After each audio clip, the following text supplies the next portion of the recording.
$1,400 Birkin versus $38,000 Birkin? China exposes Western luxury. I'm Craig, your host with Avoice podcast news. Once upon a time, luxury lived in the West. France had Chanel. Italy, Gucci. The UK, Burberry. These brands weren't just labels, they were legends, sewn with heritage and stitched into the very identity of Europe. And China? It was the shadow in the background. The factory floor. The maker of knockoffs, not dreams. But today, that story is being rewritten, and not quietly. The luxury industry, once untouchable in its glamour, is now under the lens of millions. And that lens?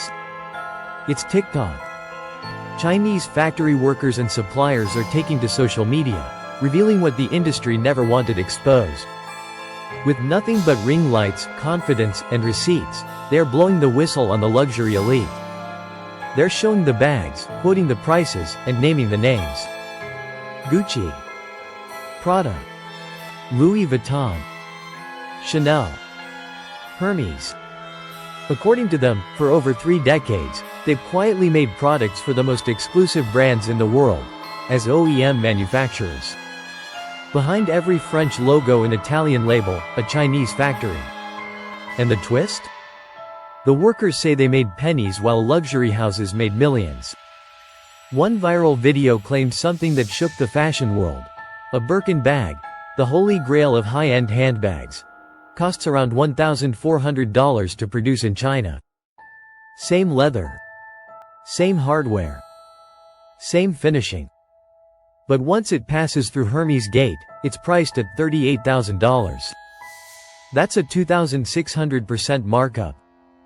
A number so bold, so jaw-dropping, that it quickly went viral.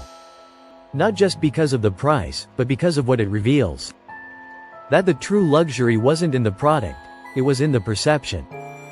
What you're paying for is not the leather. It's not the stitching. It's the status. The story. The aura of exclusivity. The fantasy that this product, this brand, means something about you. That fantasy is exactly what China is now challenging. The message from these expose videos is simple. You want the same quality? You can have it. You just won't get the logo. For years, luxury brands have carefully crafted a narrative. Paris ateliers bathed in soft light. Tuscan artisans hand-stitching every seam. The idea that your bag is born from centuries of craftsmanship, culture, and class. But what if that's not the full story? What if, behind that romantic image, is a global supply chain, and your luxury item, for all its elegance, rolled off a line in a Chinese factory that also makes non-luxury goods? Some of these videos show the process. Skilled hands, precision tools, high-end materials. The same processes you'd expect in a European workshop. Only these workshops are in Guangdong, not Florence. And here's the kicker. Many of these products legally carry the label, made in Italy, or, made in France. Because in many cases, only a small part, like attaching the clasp, happens in Europe. The rest? Produced, prepared, and packaged in China. So what happens when that illusion begins to crack? We've always known luxury items are overpriced. But now, we're seeing the margins, the process, the players. The mystique is being dismantled in real time. And China is offering a counter-narrative, not just to consumers, but to the world. They're saying, we don't just mass produce. We can make luxury too. We already do. And this isn't just about fashion. It's geopolitical. It's economic. It's deeply personal to a nation long labeled as a producer of fakes. For decades, made in China meant cheap, disposable, inferior. Now, China is trying to rebrand itself as the maker of high-end, high-quality, and high-value goods. A country that doesn't just copy luxury, it is luxury. But let's keep it real. This could also be propaganda.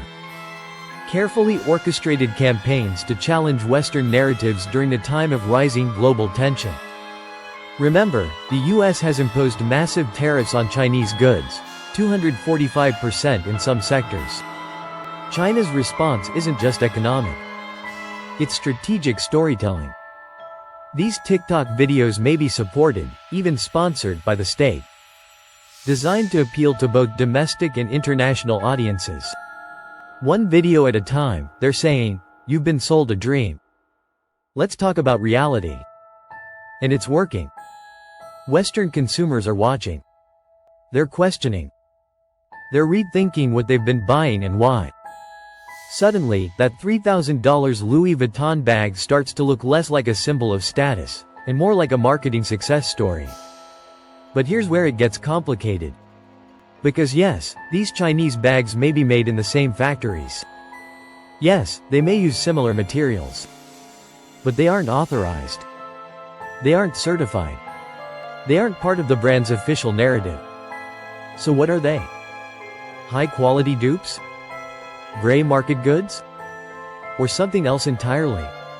And should you buy them? That depends. If you're looking for craftsmanship, perhaps. If you're looking for clout, maybe not. Because let's face it, for many, the real product is the logo. The brand story. The identity it offers. A Birkin isn't just a handbag.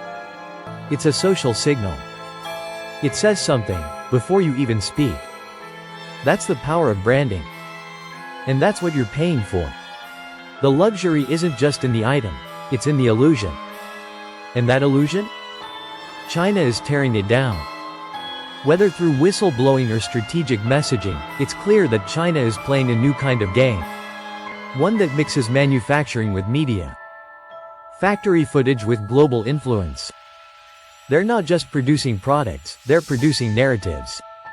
And those narratives are resonating with a generation increasingly skeptical of markup, mystique, and marketing spin. So here's the question.